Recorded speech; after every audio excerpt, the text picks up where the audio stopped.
Bien, buenos días. Hoy, 16 de febrero, vamos a continuar con la clase de producción de hortalizas. La clase anterior iniciamos con el cultivo de tomate de cáscara. Entonces vamos a empezar a proyectar. Voy a apagar mi cámara para que el internet nos deje trabajar mejor.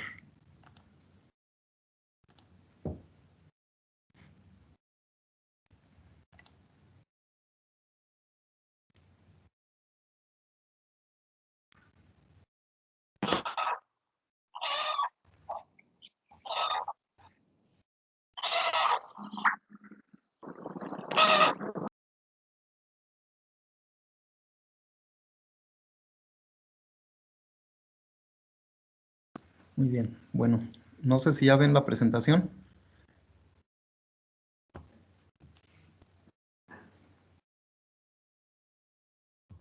Sí se ve. Ok, bueno, si me ayudan por ahí con sus micros, porque por ahí escuché un ruido medio raro.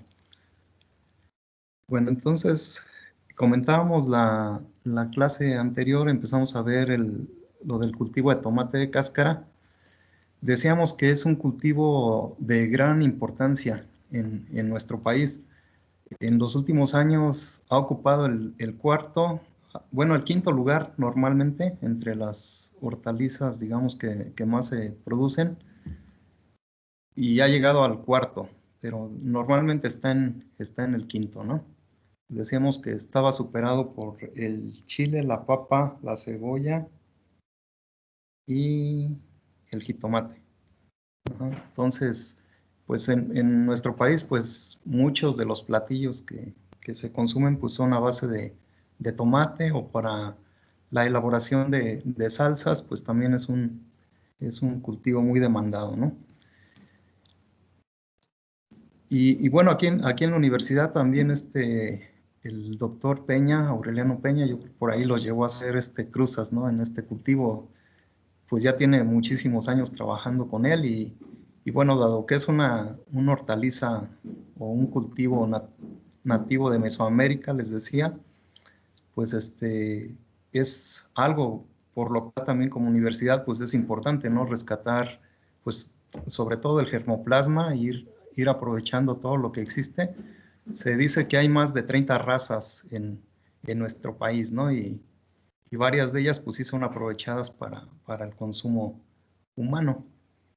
Entonces de ahí la gran importancia. Pues ya veíamos algunos de los estados que lo producen. El cultivo se realiza prácticamente en todo el país. Les decía que desde los 8 metros sobre el nivel del mar hasta casi los 2000 metros se cultiva, ¿no? Y bueno, dentro de los estados, pues decíamos que Sinaloa es el principal productor. Ya después viene Jalisco, Zacatecas, Puebla, Estado de México, Nayarit, Guanajuato y Michoacán. Entre ellos, más o menos tienen el 70% de la producción nacional. Entonces destaca Sinaloa, ¿no? Con un porcentaje importante. Y bueno, por aquí creo que nos habíamos quedado en algunas de las propiedades que tiene este cultivo, además de lo que ya les comentaba, que es importante para muchos platillos, ¿no? Entonces, aparte tiene algunas proteínas, tiene vitaminas y minerales principalmente.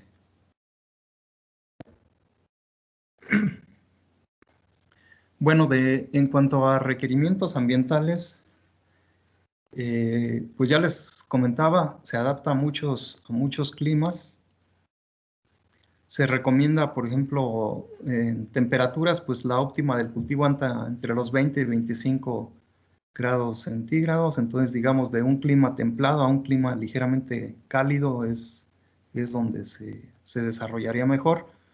Entonces, se recomienda para la germinación entre 20 y 23 grados, para el desarrollo vegetativo entre 22 y 25.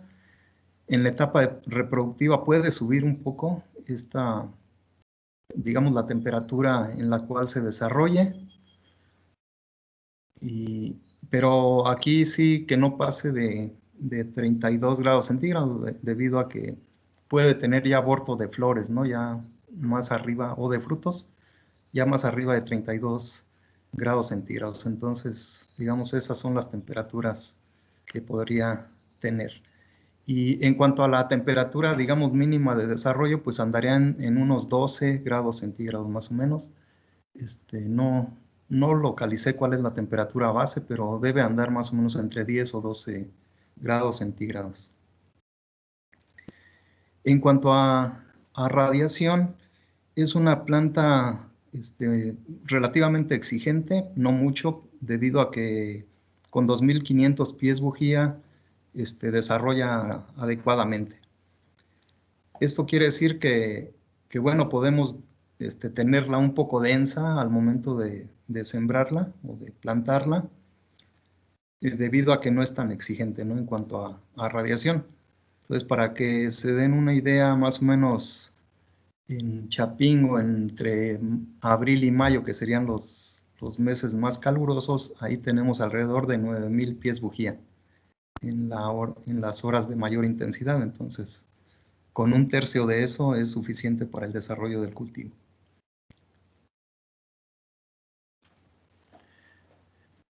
En cuanto a requerimientos de humedad en el suelo, aquí las etapas iniciales es donde demanda mayor cantidad. Entonces, digamos, a tenerla entre un 70-80%, ¿no? Tampoco más arriba, porque es una planta que es muy susceptible a algunas enfermedades de la raíz o del cuello de la planta. Entonces hay que tener mucho cuidado en eso. Y ya después, desde la etapa, ya cuando empieza a desarrollar el fruto, digamos, hasta un 60% de la capacidad de campo en el suelo. ¿Sí? No es necesario darle más. Por ahí, cuando hice mis estudios de maestría, yo trabajé con el cultivo de tomate de cáscara, y ahí evaluamos 2 sistemas de riego, no, 3 sistemas fueron. Riego por gravedad, que era, digamos, el tradicional en aquellos tiempos. Empezaba a ver ya el riego por goteo y riego por aspersión. Y de esos 3, pues manejamos diferentes proporciones en cuanto a humedad. Y curiosamente, el que desarrolló mejor fue el riego por gravedad. Pero bueno, más adelantito les voy a explicar una de las situaciones. Posiblemente en el riego por goteo, pues no teníamos todavía un adecuado manejo en aquel entonces, sobre todo de la nutrición. Y ya eso afectó más, ¿no? No tanto el tipo de riego, sino más bien la nutrición en el cultivo, que también es de gran relevancia, ¿no? Pero digamos que es un cultivo que no demanda tanta humedad. Podemos castigarlo un poco desde en la etapa de formación del fruto, ¿no? Entonces, en el caso del experimento que yo realicé, el 80% de humedad, digamos, durante el desarrollo del cultivo, y también con los riegos espaciados, no eran riegos así tan frecuentes, se obtuvo el mejor rendimiento, ¿no? que los otros, que la aspersión y que el goteo. En cuanto a la aspersión, el problema que genera, pues es de que puede tirar flores y puede dañar, sobre todo tirar flores, ocasiona al momento de que golpea la gota, la flor, si lleva una fuerza un poco mayor, digamos que por la presión pues que se genera, ¿no? En los aspersores se puede tirar la flor, y eso afectó un poco la calidad o el amarre de los frutos. En cuanto a suelos, sí ocupa suelos más o menos profundos, de preferencia que sean suelos arcillo-arenosos o de textura media, ¿no? En suelos someros, ahí sí se ha observado que hay un desarrollo radicular limitado, ¿no? Y genera plantas un poco raquíticas. Entonces, suelos someros pues no son recomendables. El pH del cultivo anda entre 5 y 7, entonces digamos de neutro a ligeramente ácido.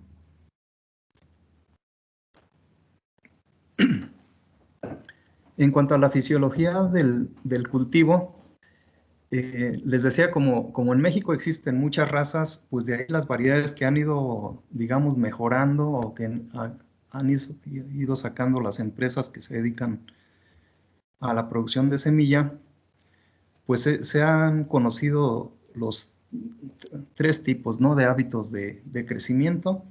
Digamos, la planta de manera natural o de manera, cuando antes de que fuera domesticada, su crecimiento era rastrero, ¿sí? Es decir, la planta empieza a crecer y después, ya que alcanza unos 30 centímetros, después las ramas van desarrollando y las ramas se postran en el suelo, sobre el suelo.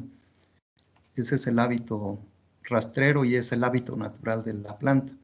Después, ya con la domesticación, con el mejoramiento, se fueron haciendo ya hábitos un poco más erectos, empezando por el semierecto, donde todavía tenemos un poco de ramas caídas. Sin embargo, bueno, ya el desarrollo digamos, del ápice alcanza unos 50, 60 centímetros, ¿no?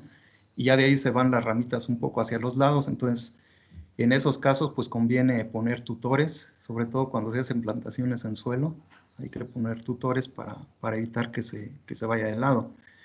Y el otro hábito ya más erecto, digamos ya con las variedades mejoradas genéticamente, ya tenemos más esa característica. Entonces estos 2 últimos pues, permiten que la densidad sea un poco mayor y bueno, aprovechar mejor el suelo o el terreno donde se establece el cultivo, ¿no? Ahorita vamos a ver unas imágenes de estos y algunas de las variedades que tienen esa característica. El ciclo de vida, pues algunas variedades tienen un ciclo relativamente corto, de 70 días. Sobre todo son las variedades que tienen menos domesticación, ¿sí? Es decir, que durante el periodo de lluvias tenían que sacar su producción, ¿no? Ahí entra, por ejemplo, el tomatillo, el silvestre, que no es cultivado. Entonces rápidamente empieza a florear y ya a los 70 días ha concluido su ciclo, ¿no? Y bueno, ya las variedades ya un poco domesticadas, digamos, ya son de ciclos ligeramente mayores, de 110 hasta 120 días, ¿no? Tiene una forma de crecimiento como algunas solanáceas, ¿no? Donde va siendo un crecimiento dicotómico, digamos, pero ahí constituye, digamos, el esqueleto general, ¿no? Ese crecimiento dicotómico. Sin embargo, hay variedades donde en los nudos de los tallos o de las ramas emiten hojas también.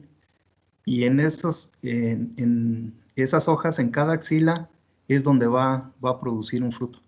Entonces, las que tienen, digamos, características más rústicas, que no han sido todavía tan domesticadas, tienen mayor cantidad de frutos.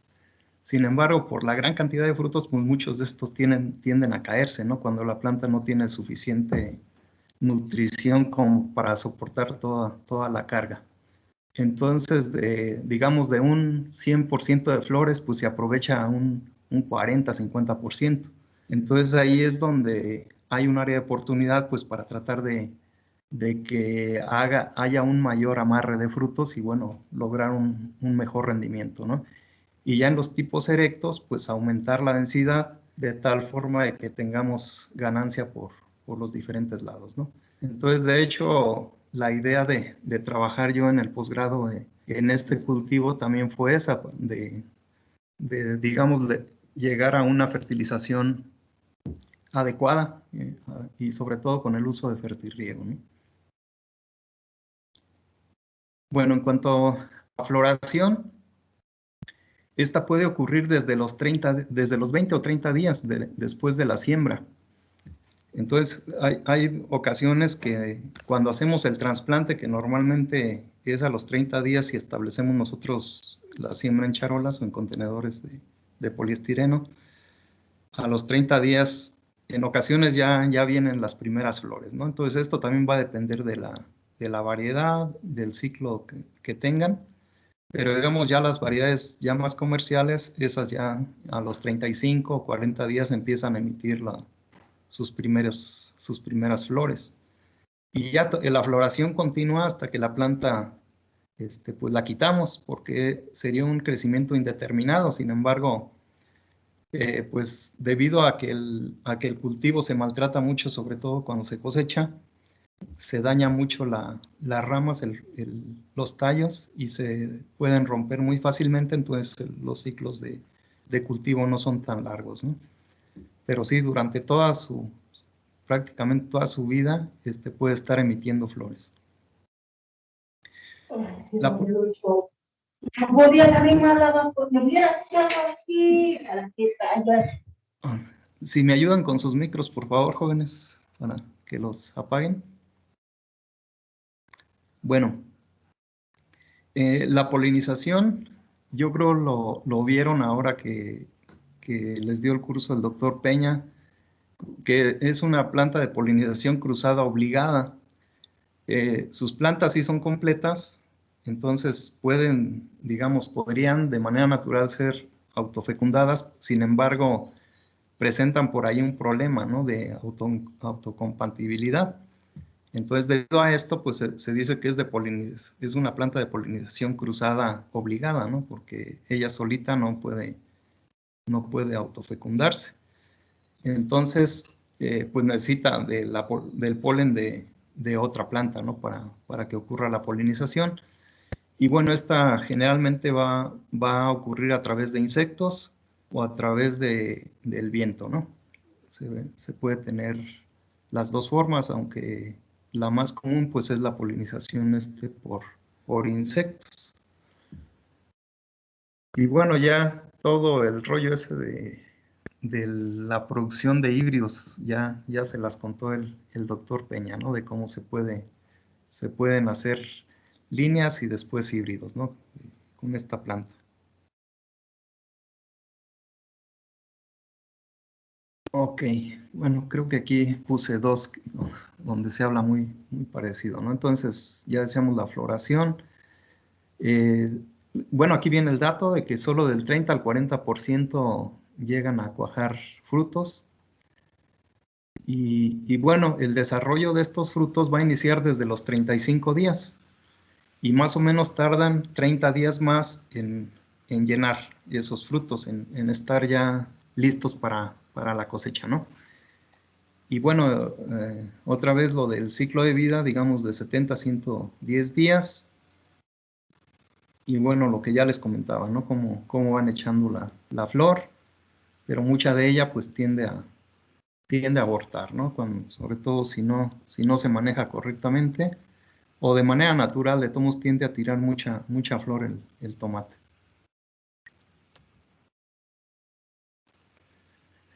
Bueno, en cuanto a razas, les decía que hay más de 30 especies, digamos, de tomates. Muchas de ellas pues son silvestres, ¿no? Y muchas no se han domesticado debido a pues que no, el fruto o el desarrollo de la planta pues no es muy, digamos, no es muy conveniente como para explotarla comercialmente. Sin embargo, bueno, de toda esa variabilidad genética se fueron mejorando algunas variedades y una de las que empezaron, digamos, en nuestro país es la raza rendidora. De hecho, se le conoció ya como una raza, pero fue digamos, una variedad, ¿no?, que tuvo ese nombre y fue de las que empezaron, sobre todo aquí en el centro del país, de las que tenían mejor rendimiento y por eso incluso el nombre, ¿no?, de rendidora.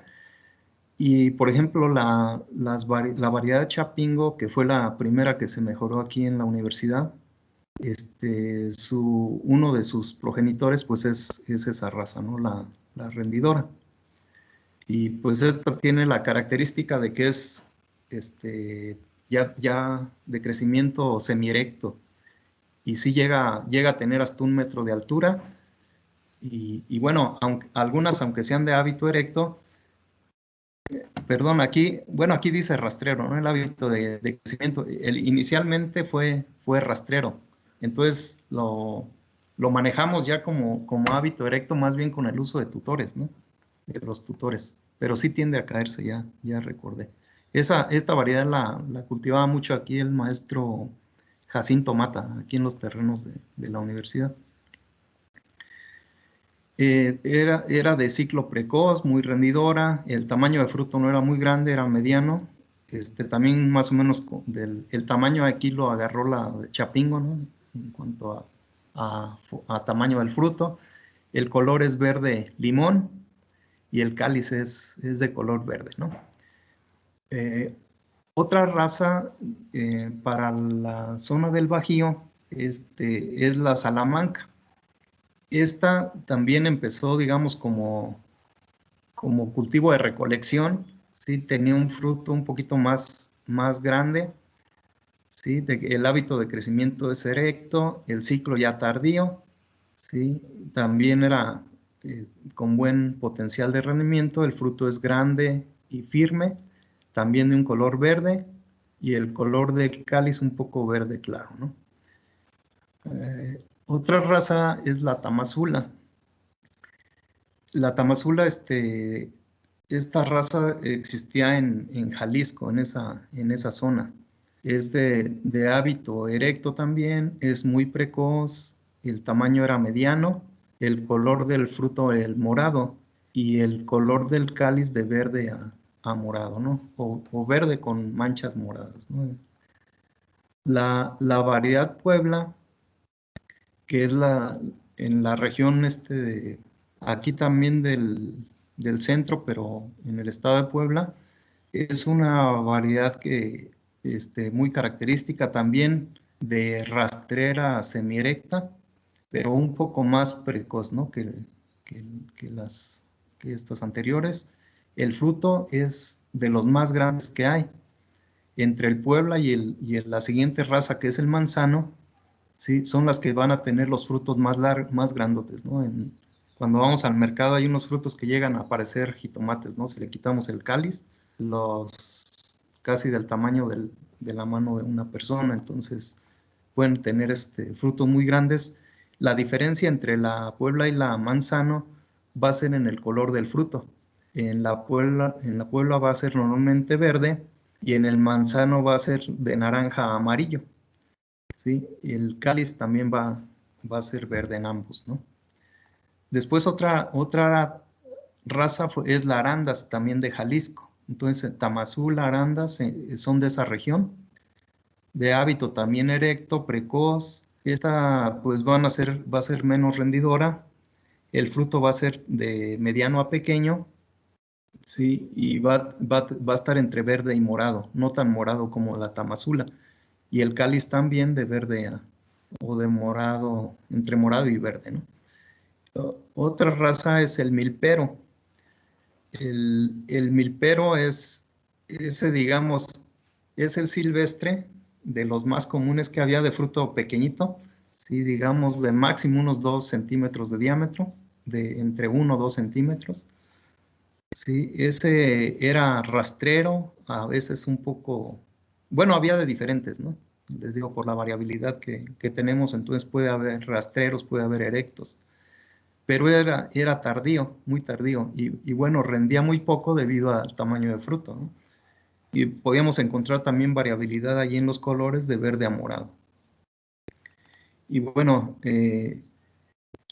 igual, otra característica del milpero es que el cáliz, digamos que es la cubierta, es la cáscara que le llamamos del tomate, es en ocasiones más grande que el fruto, ¿no? El fruto no lo llega a llenar.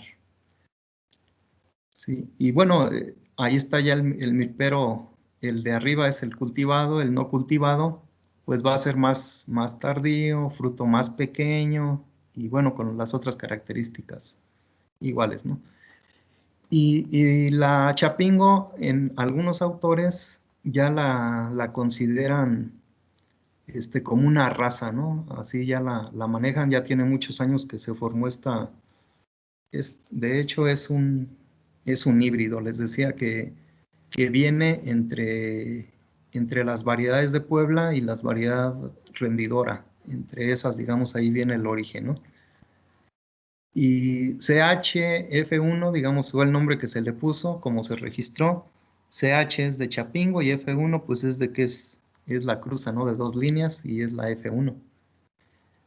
Es de rastrero a semierecto.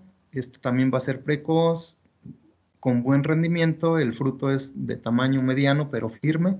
Y el color del cáliz, color del fruto verde limón, color del cáliz verde. Entonces va a ser un fruto parecido al de rendidora, ¿no? En cuanto a tamaño y en cuanto a color. Bueno, variedades hay muchas. Y en algunas regiones, pues año con año van, digamos, sacando nuevas. La mayoría de las variedades que son comercializadas en nuestro país son de empresas transnacionales que han utilizado pues nuestro germoplasma y han generado algunas de las razas, o bueno, a partir de las razas existentes han generado algunas variedades. Y les decía que la rendidora, digamos, aquí en el Valle de México es donde es la que más se cultivaba. El Estado de México es uno de los estados productores, ¿no? Y esta variedad pues es una de las más utilizadas por su rendimiento. El manzano, bueno, les decía en Puebla, existe esa variedad. Hay otra Salamanca, ¿sí? Para el Bajío. Los morados, que son de Jalisco, hay una variedad de arandas. Hay otra Orizaba, hay otra Querétaro.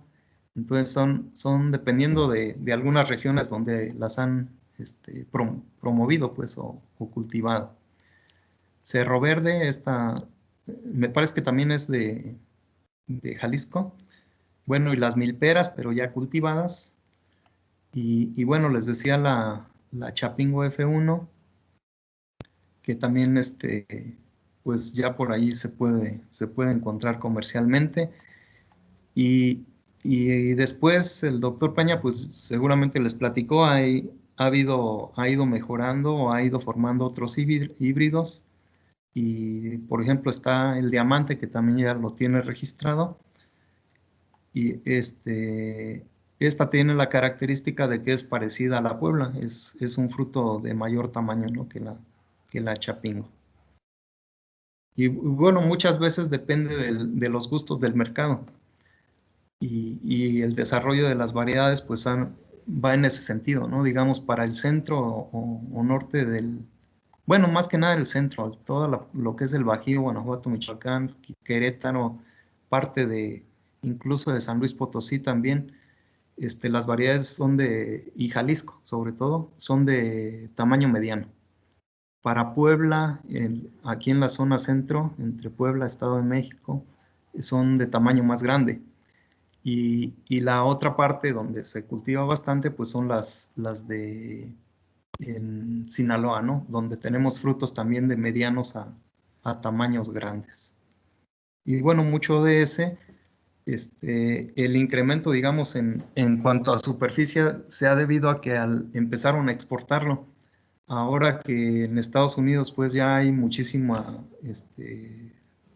paisanos, se dice que hasta 20 millones de mexicanos viven allá, pues se ha exportado, ¿no? Para todas las áreas donde existen paisanos allá en Estados Unidos. Y bueno, eso ha permitido que en Sinaloa haya desarrollado mucho, ¿no? El cultivo. Bueno, aquí vemos alguna de la variabilidad que tiene el tomate.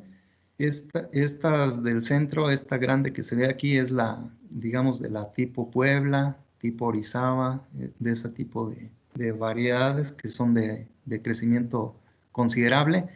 La tipo manzano, digamos que son o como esta foto que está aquí, o la de abajo, que son frutos que tienden a tomar tonalidades amarillas, un poco naranjas. Y bueno, ya los moraditos, aquí vemos una foto también, estas son tipo Salamanca, tipo arandas, de esa región, ¿no? Y bueno, hay los milperos, digamos, milperos cultivados, que serían, digamos, de unos 2 centímetros, y milperos que son todavía de recolección, estos que tienen el fruto más pequeñito. Entonces, de colores va a haber entonces desde verdes intensos, verdes un poco más claros, verde limón, hasta, luego se pasa por todos los morados, ¿no? Donde tanto el cáliz como el fruto tienen porciones o todo el fruto llega a ser morado. Y se han encontrado algunos mutantes donde no hay pigmentación, como este blanco de aquí. Pero bueno, esos son sobre todo como quimeras, ¿no? Donde de repente hay una mutación y se forma el fruto sin pigmentación.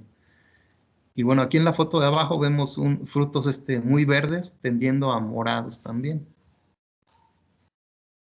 La de la derecha de arriba es de los tipo manzano. ¿Sí? Los tamazula, que frutos completamente morados, pues ya, vean el cáliz, ya está seco, entonces generalmente los frutos de tamaño mediano pequeño pueden tener una alta vida después de la cosecha. Yo soy de Guanajuato, ahí el tomate, les decía, cuando yo era niño, ya hace un montón de años, era un cultivo de recolección, y se cosechaba nada más con que no estuviera húmedo el cáliz. Ahí lo dejaba la gente en bolsas de esas que permiten, que permiten el paso del aire, pues, que no son cerradas, y ahí los guardaba la gente 2, 3 meses, ¿no? Y no se echan a perder. Entonces estos, por ejemplo, tienen aquí, yo creo, fácil 3 meses, ¿no? Después de que los cosecharon, y el fruto, pues iba perdiendo turgencia, va perdiendo agua, pero digamos todavía se puede consumir sin problema después de mucho tiempo, ¿no? Y ya las variedades que son más grandes, más turgentes, pues es así, su vida post cosecha no es tan grande, digamos, puede durar yo creo unos 15, 20 días. Bueno, aquí vemos la diamante, ¿bien? Como también de fruto grande, ¿sí? Y cómo va tornándose amarilla, ¿no? A medida que se hace más, digamos que ya pasa el tiempo después de la cosecha. La de abajo es diamante, es verde limón, y ya va tornándose amarilla, ¿no? Después.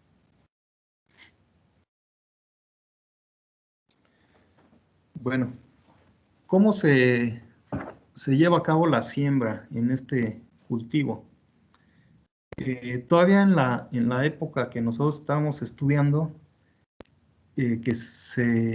digamos, apenas empezaba el sistema de siembra en charola, ¿sí? Sin embargo, pues a nosotros todavía nos tocó hacer o almácigos o siembra directa. En el caso del tomate de cáscara era de siembra directa.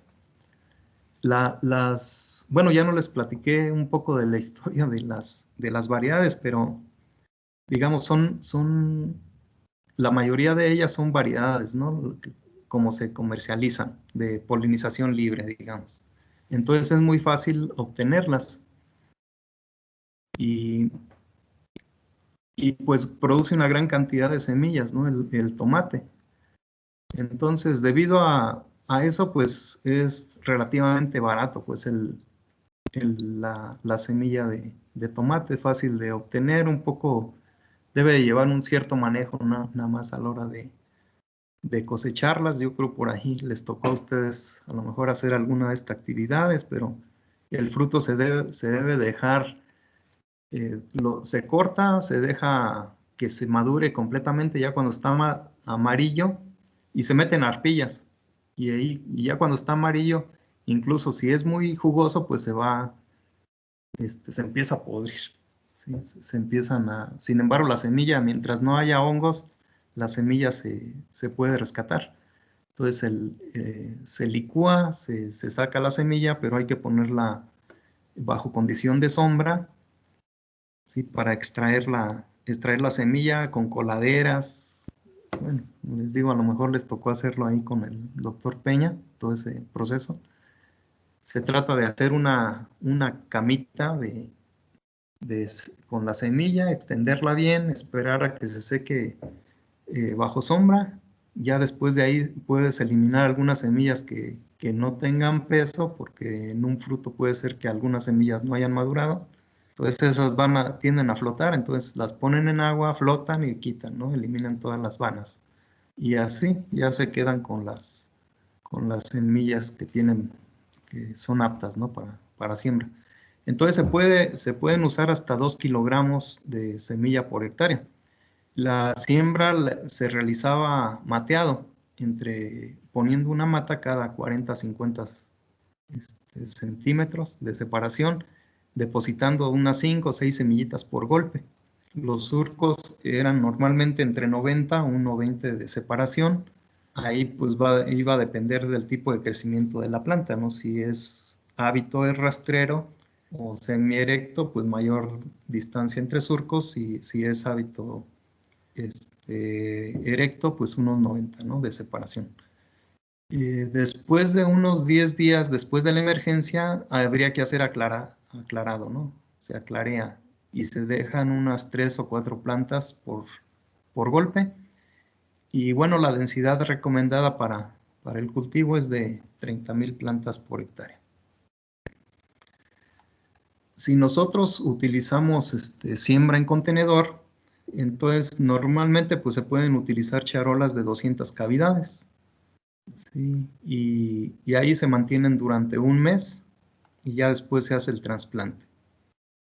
Recuerden, el trasplante para prácticamente todos los cultivos, una vez que la raíz ha cubierto todo el volumen que tiene, ¿no?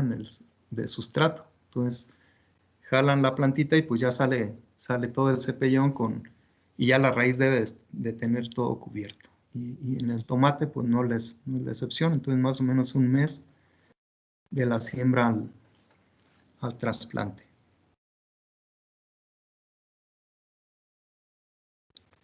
Entonces decíamos que se pueden hacer surcos de 90 centímetros. En aquellos años cuando se hacía el riego por gravedad, sobre todo, el surco era de 90 centímetros de separación. ¿Sí? También se pueden hacer camas hasta de 1,8 metros de ancho, pero ahí hay que poner doble hilera, ¿no? Y bueno, generalmente pues es riego por goteo ya en la actualidad, o cuando se hacen camas, es donde se utiliza todavía riego por goteo. En muchas regiones del país todavía se hace el riego por gravedad. Aquí mismo en el Estado de México hay varios lugares donde todavía se riega por gravedad, y en la zona del Bajío también. Entonces ahí normalmente son surcos de 90 centímetros. Bueno, hay que regar antes del trasplante. Sí, y bueno, la colocación de la planta pues va a ser plantas solas, digamos cada 40 o 50 centímetros de separación, y si utilizamos 2 hileras, pues la ponemos en 3 bolillos, ¿no? La planta. Densidades mayores de 30,000 plantas pueden limitar un poco el desarrollo. Y bueno, en los cultivares de árbitro rastrero, pues van a estar compitiendo entre ellas, ¿no? Entonces, tanto por espacio como pues, bueno, sí, principalmente espacio, ¿no? Entonces ahí no podemos sobrepasar de esa densidad. A lo mejor en las de erectas podríamos aumentar un poco, ¿no? Hasta unas 40,000 plantas. O cuando usamos espalderas, también podemos incrementarlo un poco. Sin embargo, sí, también hemos visto que una densidad muy alta pues provoca sombreado entre las plantas, y bueno, tampoco a veces no es tan conveniente, ¿no? Porque hay más caída o más aborto de fruto. Bueno, aquí vemos una imagen de un tomate rastrero. Vean, es una cama con buena anchura, digamos. Aquí ha de tener como 1,20 más o menos. Y bueno, la planta pues se va a extender, ¿no? Alcanza unos 30, 40 centímetros de alto, y después ya se extiende sus ramas. Y les decía, como es crecimiento indeterminado, pues estas se van extendiendo, ¿no? Conforme va desarrollando la planta. Y bueno, levantamos aquí y pues va a estar lleno, ¿no? De tomates todo esto. Entonces, por eso sí hay que darle su espacio suficiente, ¿no? Bueno, la semierecta, digamos, esa va a tener una altura un poco mayor, hasta unos 50, 60 centímetros, y después ya los brotes o las ramas secundarias, terciarias, ya empiezan a extenderse un poco, ¿no? Entonces aquí también necesito un espacio más o menos considerable, o también es conveniente poner ya una espaldera, ¿no? Incluso en las de crecimiento erecto, ¿sí? Como estas, ¿sí? Aquí también, vean la separación entre plantas, pues andan también entre unos 30, 40 centímetros. Entre hileras, pues más o menos también los 90 centímetros. Pero a veces ya con el desarrollo del fruto es posible que puedan caerse, porque tampoco los tallos son tan fuertes, ¿no? Como para soportar mucho peso. Entonces, en este tipo, aunque sea erecto, conviene a veces poner espalderas, ¿no? Para ayudar sobre todo a la carga del fruto. Bueno, una práctica común en el tomate es el acolchado. Aquí tenemos una planta de hábito semierecto, donde vemos, tiene cierto porte, pero también ya hay ramas laterales que empiezan ya a irse hacia los lados, ¿no? Entonces, estas ramas pues tienden a caerse.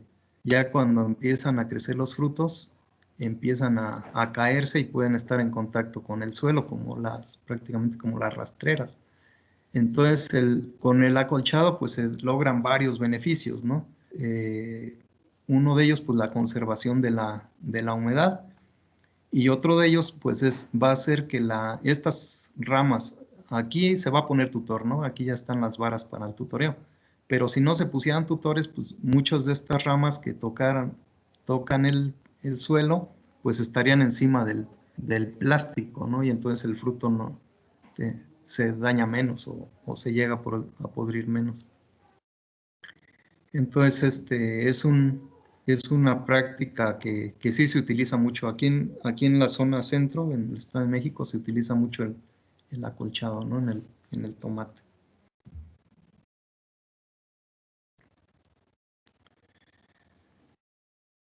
Bueno, en cuanto a fertilización,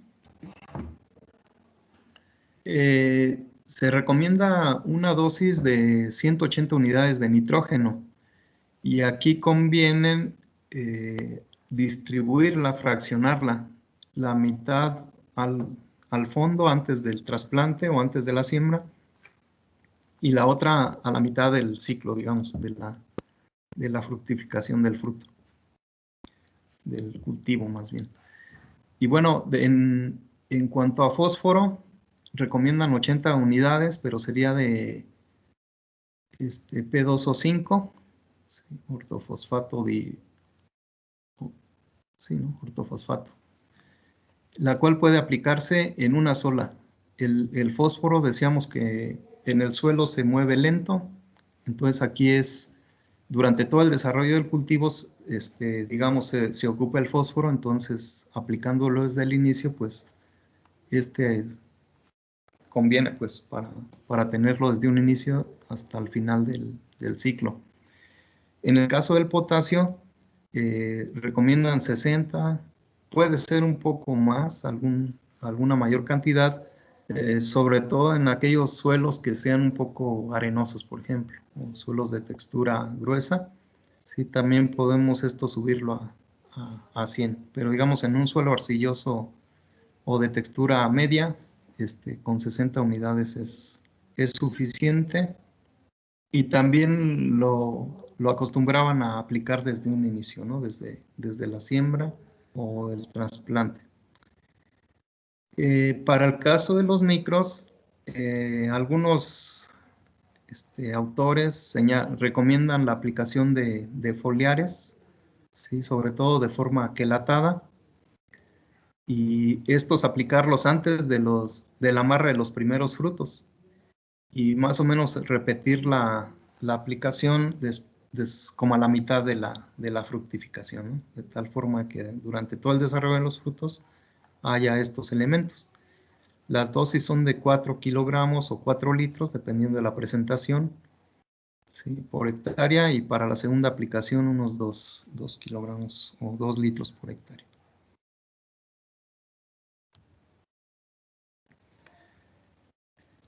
Bueno, el cultivo de tomate puede, sobre todo en aquellas variedades de ciclo corto, sí se puede establecer en época de lluvias. Entonces, para regiones donde tenemos unos 500, 600 milímetros, ya con eso alcanza a desarrollar el cultivo. Ahí conviene nada más si quizás sembrarlo, darle un riego de auxilio, digamos, y ya posteriormente esperar a que la lluvia lo permita sacar el ciclo, ¿no? No es tan común, generalmente se cultiva más bajo condiciones de riego, ¿sí? Y bueno, en riego pues nosotros programamos, decíamos en las etapas iniciales hay que tener bien húmedo el suelo, digamos tener una humedad aprovechable entre el 70-80%, y una vez que empieza a desarrollar el fruto, podemos bajarlo un poco, ¿no? O separar un poco los riegos y mantener esa humedad a un 60%. Entonces, más o menos hay que aplicar, bueno, va a depender mucho de la textura del suelo, entre los 10-12 días, ¿no? Para aplicar cada uno de los riegos, y las láminas pues no son muy grandes, ¿no? De unos 2 centímetros, ¿no? Son láminas relativamente bajas, ¿no? En suelos de textura más gruesa, pues ahí ya podríamos regar, digamos, cada 8 días, cada 10 días, ¿no?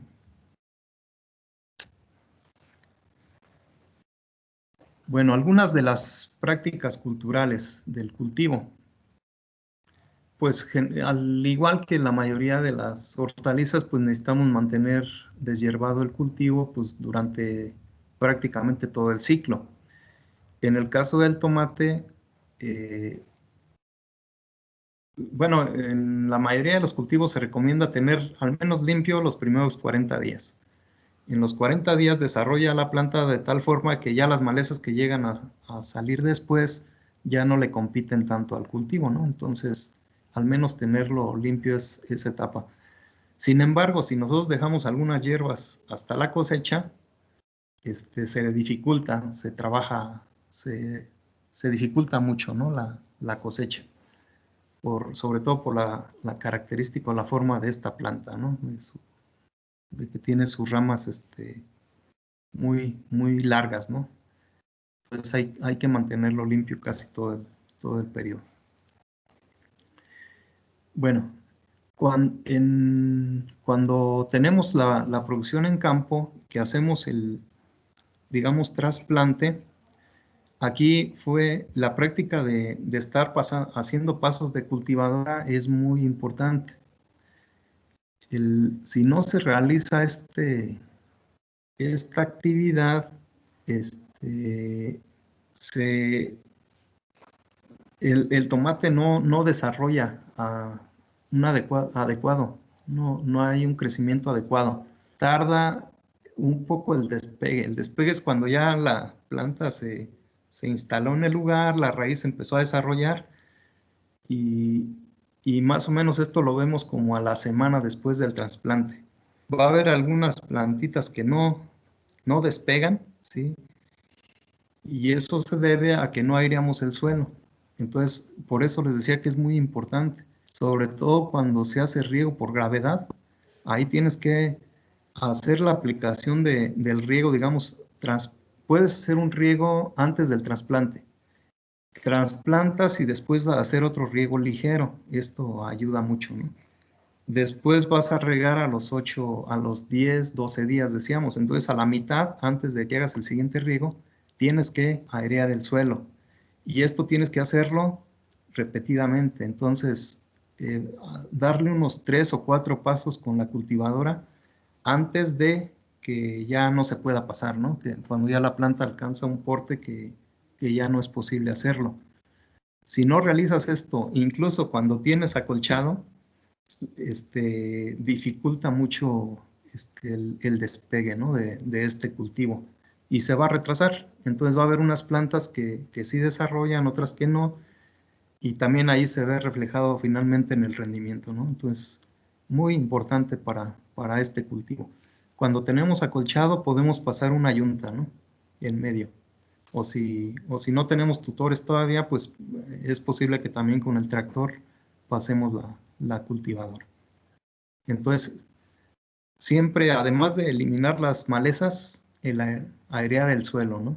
Es muy importante. Y sobre todo que decíamos que eran suelos arcillo-arenosos, ¿no? Entonces, para mejorar la aireación del mismo, se necesita esto. Se puede utilizar tutoreo. Esto pues nos aumenta el costo de producción, ¿sí? El uso de las varas y después la rafia para sujetar las plantas, pero nos permite dar un mayor número de cortes. Normalmente se hacen 5 o 6 cortes, ¿no? Pero aquí, por ejemplo, en la universidad, cuando no se pone tutoreo, llegaba a haber ocasiones donde nada más se alcanzaban a hacer nada más 3 cortes, ¿sí? Debido a que la planta se maltrata mucho. Pasamos al primer corte, los primeros frutos van a estar más cercanos al tallo, al tallo principal o a la raíz. Los frutos van a ir desarrollando entonces de adentro hacia afuera. Entonces, si queremos mover o agarrar esos frutos del centro, tenemos que levantar las ramitas y muchas veces los rompemos.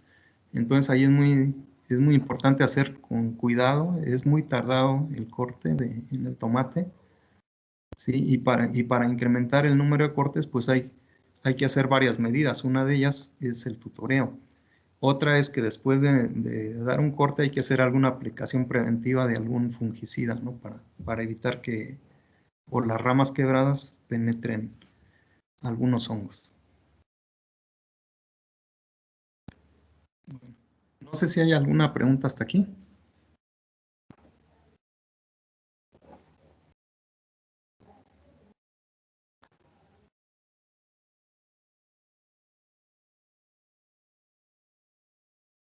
Bueno, creo que no.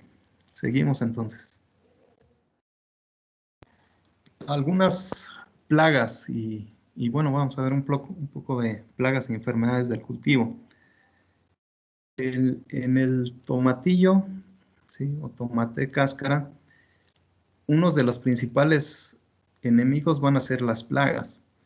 Y dentro de estas existen los gusanos del fruto, que pueden ser el Heliotis, Suflexa y Virescens, ¿sí? Que son lepidópteros.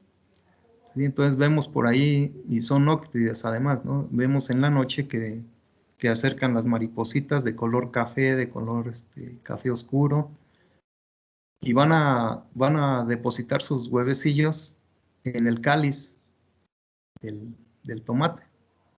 Entonces ahí el desarrollo de la larvita pues va a emerger la larva y va a entrar al cáliz. Y bueno, hay veces que no, si no tenemos cuidado, pues no vemos el daño, ¿sí? Hasta que ya el frutito está comido, ¿no? Y pues ya ese fruto ya pierde su valor, ¿no? Entonces son, digamos, de los insectos que hay que proteger. Entonces aquí podemos hacer control desde el adulto, ¿no? O bien cuando empecemos a ver los primeros gusanos. Entonces hay que hacer aplicaciones.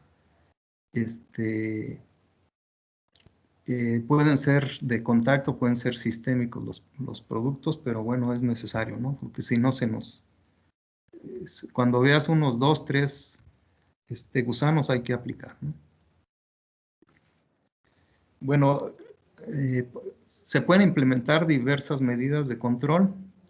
En el caso de este tipo de gusanos, pues se tienen varios enemigos naturales, entonces se pueden hacer aplicaciones o controlar liberando algunos de estos, ¿no?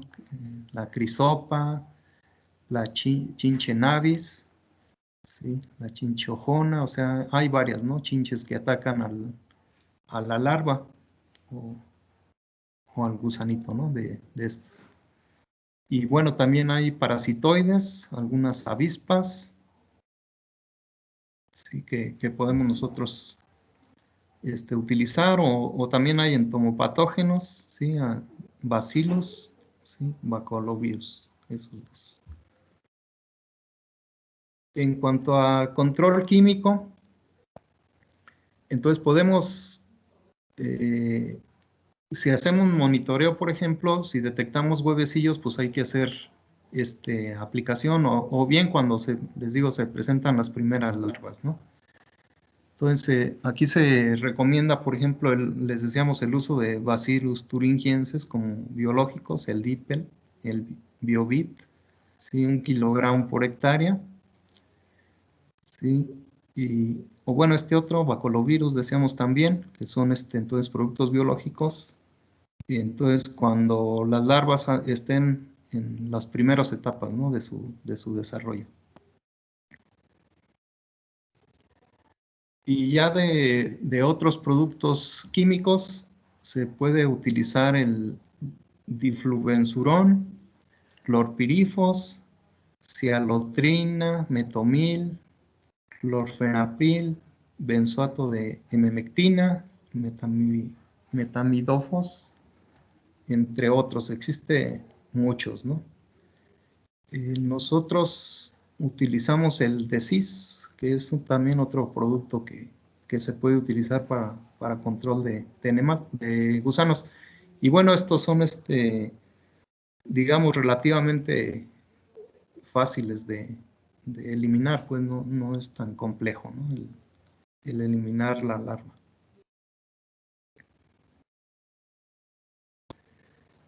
Sin embargo, hay otras plagas que son un poquito más complicadas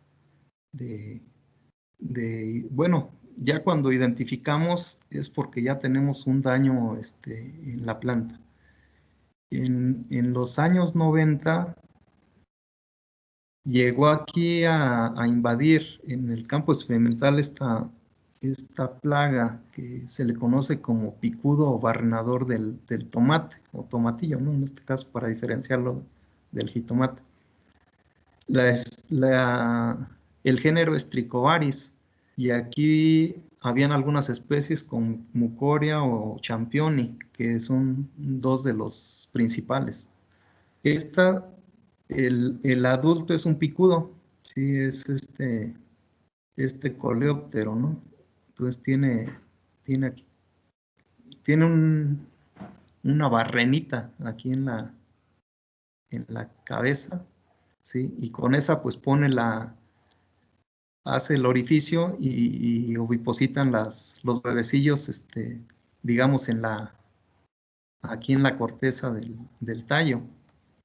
Entonces, el desarrollo de la larva pues se da hacia el interior. Entonces, de repente veíamos nosotros la planta marchita y empieza a amarillarse en general, ¿no? Entonces, pues era debido a este gusanito que se va alimentando pues todo de los haces vasculares del tallo principal. Entonces, pues ocasionaba un marchitamiento general, ¿no? de la planta. Entonces aquí se desarrolla aquí ya está, en la foto de la izquierda vemos aquí ya la pupa. Entonces la larva ya pasa al siguiente instar y bueno, se hace pupa, y ya después de aquí el adulto pues hace una perforación y sale, ¿no? Y pues esto, debido a este insecto, hay veces que nada más dábamos un corte en el tomate, ya no alcanzaba al siguiente corte porque por los daños también ocasionados al momento de cosechar, pues se entraba la larvita y se acababa el cultivo, ¿no? Entonces, de 5 o 6 cortes que se daban en la década de los 80s, en los 90 se hacían 2 o 3 cortes nada más en el cultivo, y esto pues redujo mucho, afectaba mucho el rendimiento, ¿no? Y aquí se encontró un producto. Como las aplicaciones es difícil detectar por el tamaño a los adultos, ¿sí? Pues no los podemos, digamos, controlar. Lo ideal es controlar los adultos, pero pues si no los detectamos, ya cuando estaba la larva, pues ya era difícil de controlarla hasta que se llegó el imidacloprid, ¿sí? Entonces, cuando empieza a desarrollarse el Confidor, ayudó mucho o cuando se fabricó pues esa molécula, ya se utilizó a través del riego por goteo, se hacían aplicaciones, el Confidor es sistémico y pues ya se acabó el problema. Entonces fue digamos, unos 5 o 6 años donde ocasionaba así graves pérdidas este insecto. Y ya le hallamos cómo combatirlo y pues ya se acabó el problema. Y ya ahorita en la actualidad ya prácticamente no es un problema importante. Sin embargo, bueno, hay que hacer aplicaciones preventivas, ¿no? de este producto. Bueno, para el gusano barrenador, pues también se puede hacer control cultural, como establecer el cultivo en periodos de siembra recomendado, sobre todo, por ejemplo, en Sinaloa, ¿no? Que puede haber plantas hospederas de este insecto, donde completa su ciclo o donde se resguarda. Esa planta es una que conocemos como toloache, una planta espinuda, ¿no? Que echa su frutito una cápsula espinuda también. Esos hay que eliminarlos, ¿sí? Entonces, esos son hospederos de este gusano, ¿sí? Entonces hay que quitarlas pues de la periferia del cultivo, ¿no? E incluso quemar las plantas. Conviene no establecer el tomatillo cerca de donde se hubo papa, ¿no? Debido a que, bueno, son solanáceas y pues también no nada más para los gusanos, sino también para otras enfermedades, ¿no? Se pueden utilizar trampas amarillas con pegamento, con estas se pueden atrapar a los adultos. Y bueno, cuando detectemos plantas que tienen daños porque solamente lo vemos rompiendo el tallo, ¿no? Y ya vemos que ahí está la alarma, entonces hay que eliminarlas, ¿sí? Y hay que también quemarlas.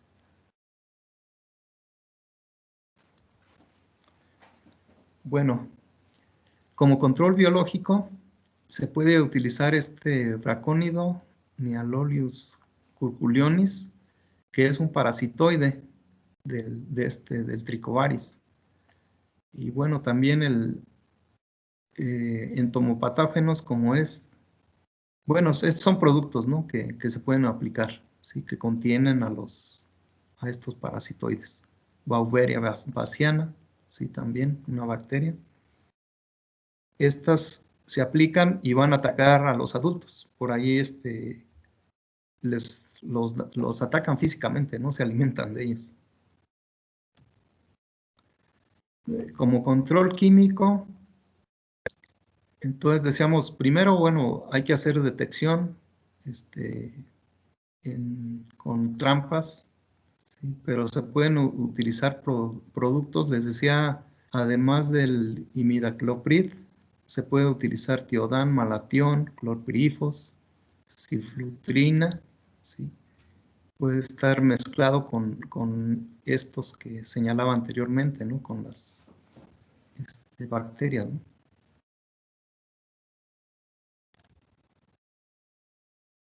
Bueno, otra plaga no tan importante es el minador de la hoja, aunque sí es muy frecuente. Pero bueno, el daño que ocasiona pues va a ser reducir un poco la fotosíntesis de la hoja, y pues del aspecto que llega a dar el cultivo pues también se ve afectado, ¿no? Digamos, en el fruto pues no lo limitas su desarrollo, en el caso de las anteriores sí. Entonces aquí, bueno, hay que igual hacer alguna aplicación para evitar pues el daño, ¿no? Bueno, el minador aquí es Liriomyza munda. Entonces, para el minador, pues se pueden utilizar piretroides. Sí, hay que estar cambiando, digamos, los productos para evitar la creación de resistencias. Entonces se puede utilizar abamectina, el nombre comercial es Agrimec. Ciromacina es el Trigard. ¿Sí? Estos han tenido buena efectividad. Y mezclas de aceite como ¿sí? El Sapside, ¿sí? O insecticidas convencionales como el diacinón, diazol, es nombre comercial. Entonces, de también no es tan problemático su control. Y bueno, la detección pues la vemos rápidamente, ¿no? Por el daño que ocasiona en la hoja. Entonces hay que hacer aplicación pues, de estos productos que son sistémicos. Bueno, mosca blanca. La mosquita blanca pues ataca infinidad de cultivos, ¿no? Es uno de los insectos que va a tener, digamos, más distribución en los cultivos olerícolas. Y pues aquí en el tomatillo también lo llega a atacar.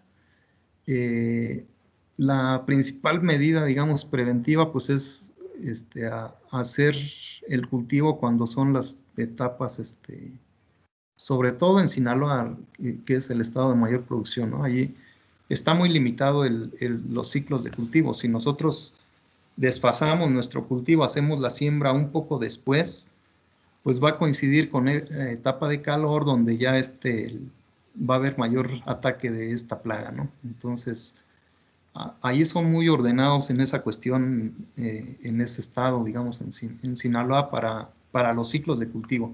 Toda la gente que va a sembrar tomate tiene que establecerla en un periodo determinado. Si no, puede haber ataque de este tipo de enfermedad.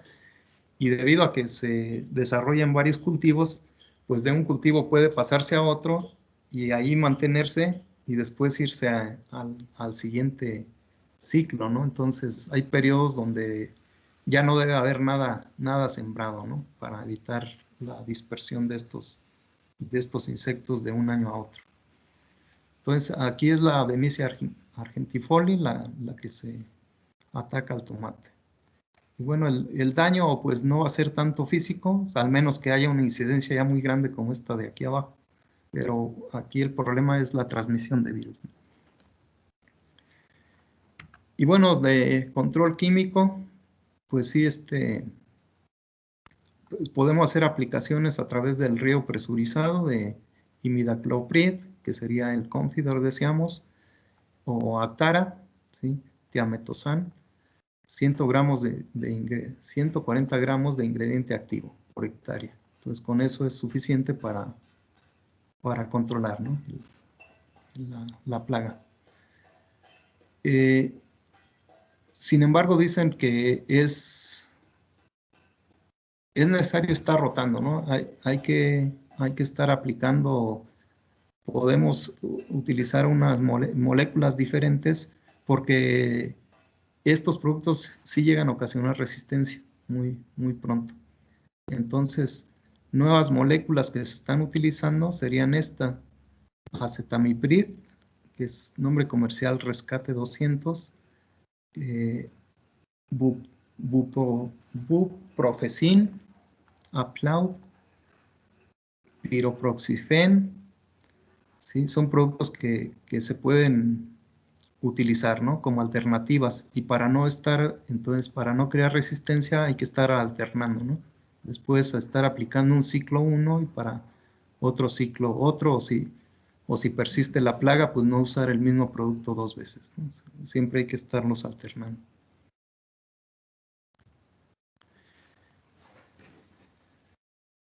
Bueno, ahora algunas de las enfermedades que son problemas en tomate de cáscara. Entonces, una de ellas es la cercospora.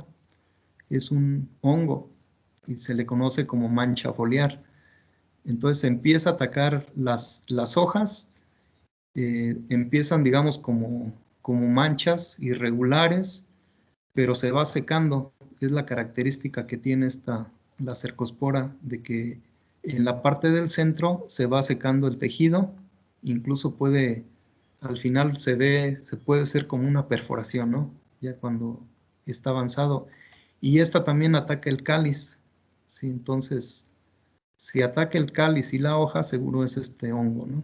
Les decía, va a ir necrosando el tejido, y en la parte del centro prácticamente se puede hasta perforar la hoja, ¿no?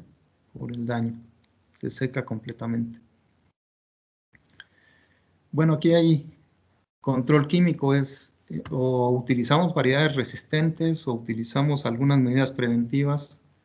Decíamos ya como las que hemos visto: eliminación de posibles hospederos, no utilizar cultivos, familias de la misma familia, ¿no? En el mismo lugar. Entonces, de lo control químico están estos: el Flin, el Folicure y el Amistar. Aquí vienen los ingredientes activos, ¿no? Otra enfermedad, bueno, el cercospora se puede desarrollar durante todo el crecimiento desde el trasplante principalmente, ¿no? Hacia adelante.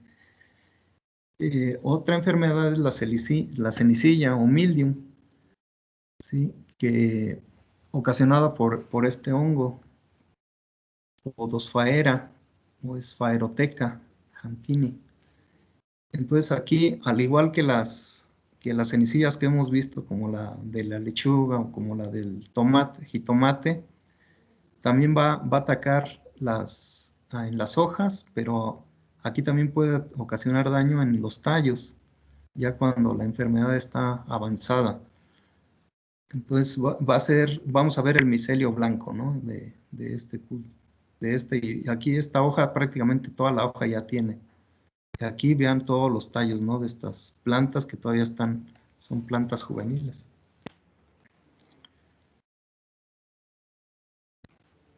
Entonces aquí también, pues, control químico, si ya detectamos plantas enfermas. Entonces se puede utilizar el Flint, el Tilt, el Bravo, ¿sí? Benlate más Mancozeb, ¿sí? Son los productos que podemos utilizar. Bueno, las dosis, pues, las recomendadas por el fabricante. Y por ahí también les decía en ocasiones, hay que checar bien, sobre todo en etapas donde ya estamos cercanos a la cosecha, pues los intervalos de aplicación, ¿no? Para evitar que vayamos a dañar, pues, a la gente que consuma el producto. Profe. Sí, adelante.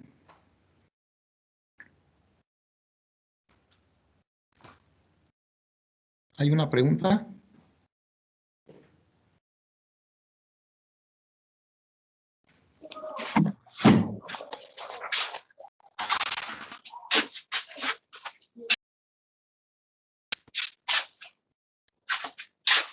¿Se me escucha, profe? Sí, escucho. Adelante. Que mi internet no afecta el crecimiento del tomate, porque al parecer el tomate actúa como un regulador de crecimiento. Esto... Si puede repetir, porque se entrecorta un poco El propiconazol, el tilt, no afecta el crecimiento. Sí. En el tomate me parecía que sí actuaba como regulador.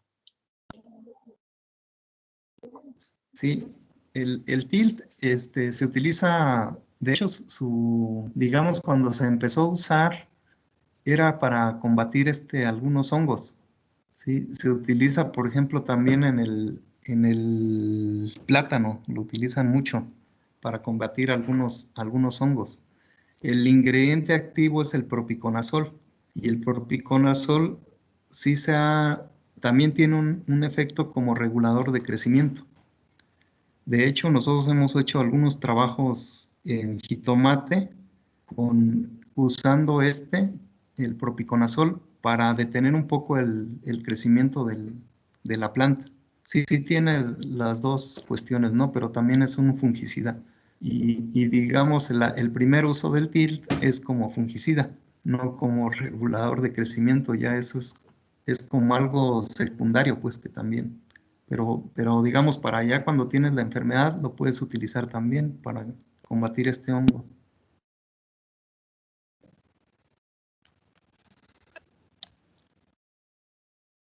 ¿Sí me escuchaste?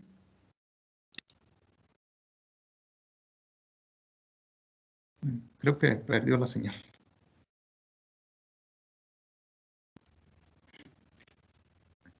Bueno, nos quedan todavía unos minutitos. Vamos a ver si acabamos. Los tizones también llegan a ocasionar problemas en el tomate de cáscara. No tanto como en el jitomate, ¿no? Donde sí, digamos, sobre todo el tizón tardío, pues es un problema de los más importantes.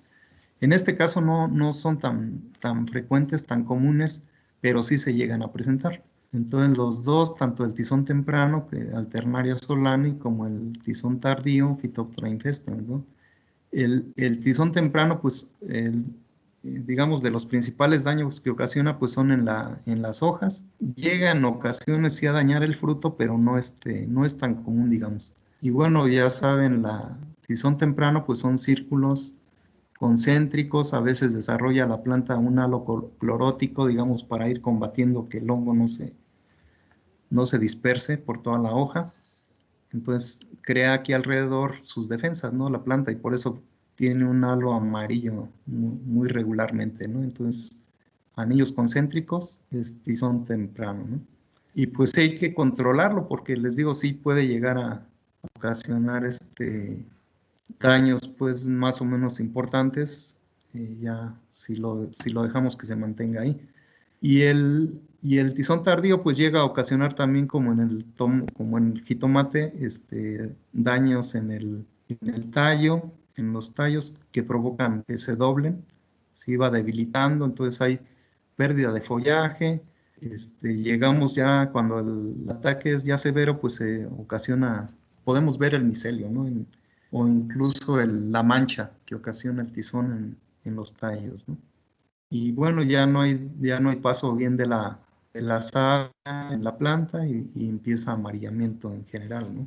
Entonces, eh, ese es Phytophthora. Entonces, para combatirlos, bueno, existen algunos productos, sirven para los dos, ¿sí? Como el Mancozeb, como el clorothalonil, ¿sí? En este caso, pues se recomienda también el Manev, el difenoconazol, el oxicloruro de cobre. Para el tizón temprano, para el tizón tardío, pues también está el sulfato de cobre, el azostrobin y este último, ¿no?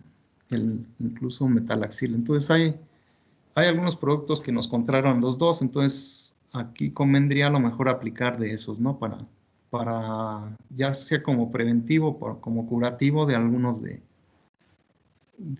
bueno, de estas enfermedades. Sin embargo, ahí es más común la marchitez o secadera. Nosotros de repente vemos plantas que se empiezan así como parecido al daño del barrenador, pero estas son ocasionadas por hongos, ¿no? Donde el tejido conductor, a veces desde la base del tallo se ocasiona el daño y pues ya no hay paso de savia hacia arriba. Entonces vemos la planta marchita. Entonces, lo peor que podemos hacer es aplicar riego, ¿no? Entonces, no va a ser en todas las plantas, sino que van a ser plantas específicas. Entonces, puede haber una planta marchita y la siguiente no. Entonces, es muy probable que sea entonces una enfermedad, ¿no? Y puede ser cualquiera de estos hongos, desde el Phytium,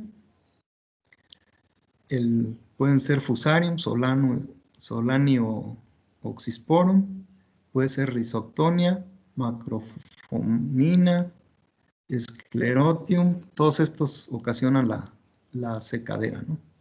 El Phytium va a ser principalmente en etapas iniciales, ¿no? Cuando tenemos plántula, y ya los otros pueden ser ya en etapa adulta o en plantas ya adultas.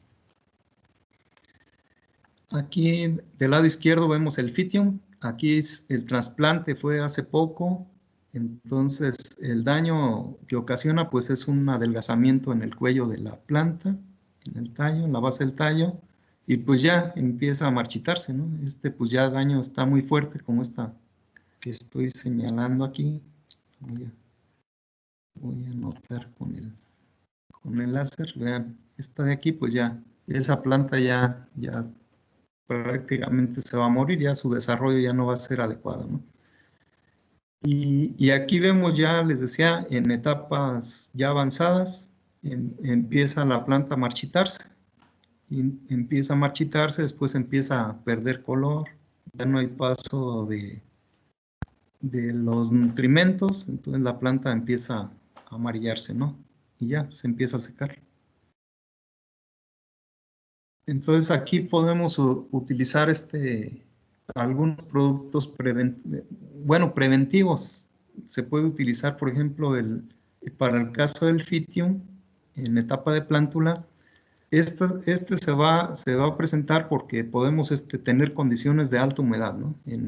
O a veces los sustratos que utilizamos no vienen bien desinfestados, entonces por ahí hay micelio o hay alguna estructura de reproducción del hongo y hay que hacer aplicaciones preventivas o a veces curativas, ¿no? Entonces sulfato de cobre, 8 gramos por litro y metalaxil, junto con metalaxil, 2 mililitros por litro de agua para aplicaciones en semilleros, ¿no?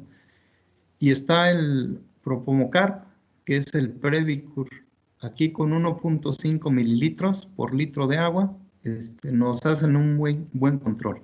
Nosotros aquí en los invernaderos normalmente utilizamos Previcur.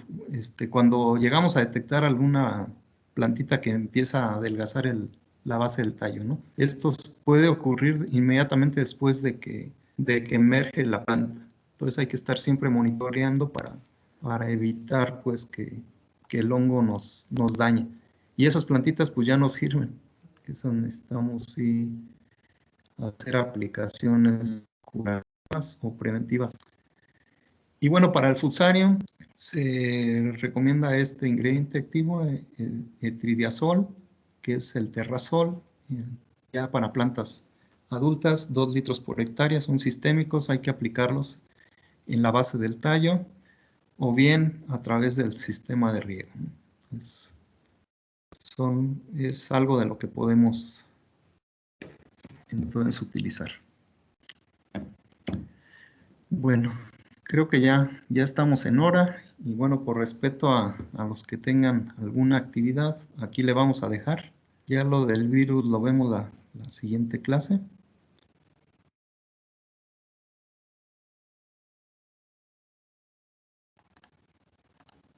Está bien, profe.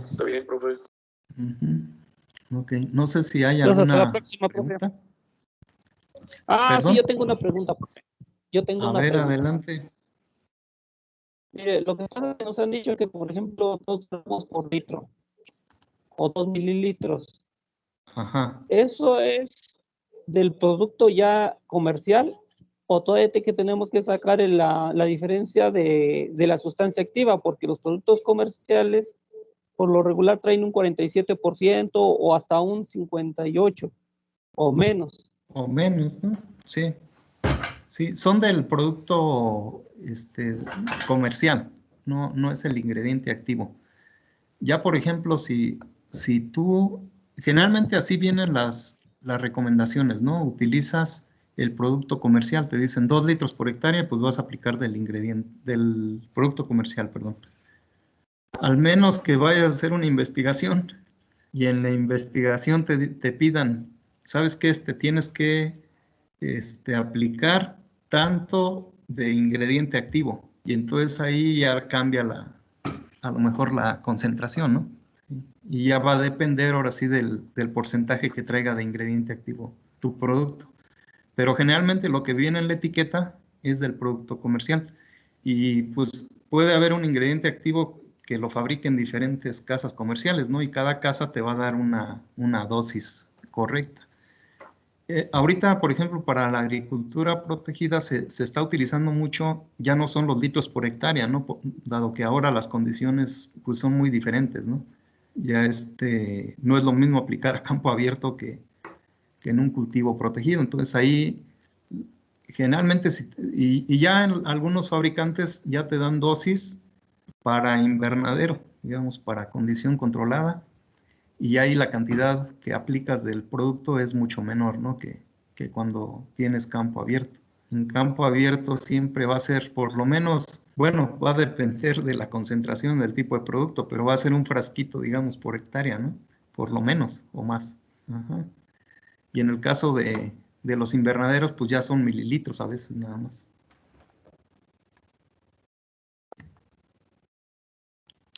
¿Alguna otra Profe. pregunta? Sí, de nada. ¿Alguna otra pregunta? Por mi parte ya no. Sí, sí, gracias, Sergio. Bueno, si nadie tiene otro comentario, entonces, pues hoy le dejamos aquí. Voy a tener la grabación. Ya ahorita ya bajé la lista.